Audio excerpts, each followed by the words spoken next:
আসসালামু আলাইকুম। একটি ছোট্ট কাল্পনিক ঘটনা শুনে যান। যদি কারো জীবনের সাথে মিলে যায়, অবশ্যই ক্ষমা দৃষ্টিতে দেখবেন। একটি ছেলে ও একটি তার বাবার ঘটনা। হঠাৎ করে একদিন একটি ছেলে তার বাবাকে বলল, বাবা তুমি আমাকে কতটুকু ভালোবাসো। তার ছেলের কথা শুনে বাবাটি হতাশ, মনে হতাশ করে একটা প্রশ্ন জাগলো ভিতরে, যে এটা কেমন কথা। তারপরেও সে বলল, না, আমি তোকে খুব একটা বেশি ভালোবাসি না তো।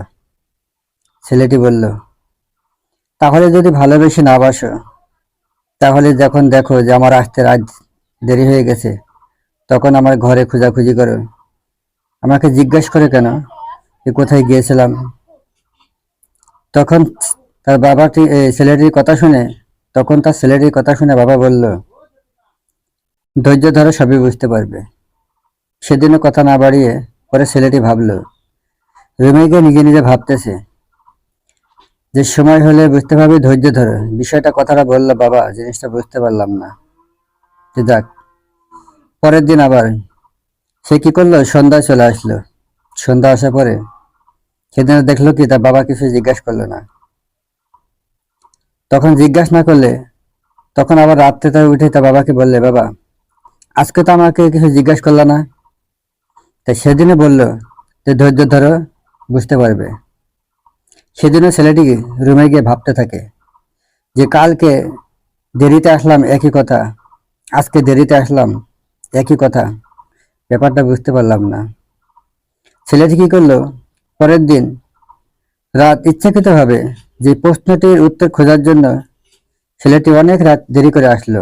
দেরি করে আসার পরে ছেলেটি যখন না আসলে, তখন তার বাবা কি করলো, রুমে খোঁজাখুঁজি করার পরে যখন না পেয়ে ঘরে বাইরে এদিকে বাইরে গিয়ে রাস্তাঘাটে তার পরিচিত লোকদের কাছে গিয়ে জিজ্ঞাসা করলো যে অমককে দেখেছো।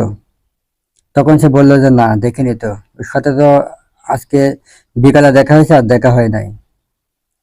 তখন সে রাস্তায় খোঁজাখুঁজি করে এদিক ওদিক খোঁজাখুঁজি করে তার বাবা কি করলো, রুমে ঘুমিয়ে না শুয়ে ঘরের বাইরে বসে আছে, অপেক্ষা করতেছে ছেলে কখন আসবে। তখন ওর ছেলে রুমের এদিক থেকে উঁকি মেরে দেখে ওর বাবা বসে আছে। হঠাৎ করে দেখে ছেলেটি রোম দাঁড়িয়ে গেল, শরীরের রোম দাঁড়িয়ে গেল। ব্যাপার কি, বাবা এখানে বসে আছে। তখন ছেলেটি তো বাবার কাছে জিজ্ঞাসা করছে, বাবা তুমি এখানে বসে আছো কেন। তখন বাবা কি করলো, হঠাৎ করে জড়িয়ে ধরে বলছে যে তুই ঠিক আছিস তো, কোথায় গিয়েছিলি, কোথায় ছিলি এতক্ষণ, অনেক রাত হয়ে গেল, কি ব্যাপার, কোনো দেখি না শুনি না, খোঁজ খবর নিলাম তোর বন্ধু বান্ধবের কাছে, রাস্তায় দেখলাম, রুমে দেখলাম নাই।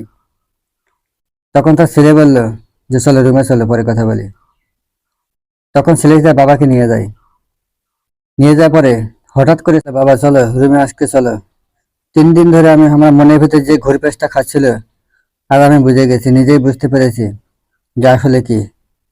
কারণ ছোট্টবেলা মা হারাইছি, তখন থেকে আমি বুঝতে পারিনি আসলে সন্তান আর বাবার মধ্যে কি সম্পর্ক গড়ে ওঠা উচিত। আজকের পর থেকে বুঝতে পেরেছি। প্রিয় দর্শক, যদি বুঝতে পারেন, যদি কিছু পেয়ে থাকেন, অবশ্যই ভিডিওটির লোকে দেখার সুযোগ করে দিবেন, নিজে দেখবেন, অন্যকে দেখার সুযোগ করে দিবেন। যদি ভালো লাগে আপনারা কমেন্ট করবেন। এরকম নতুন নতুন কিছু কাল্পনিক ঘটনা আপনাদের সামনে দিতে থাকবে ইনশাল্লাহ। ভালো থাকুন, সুস্থ থাকুন, খুদা হাফেজ।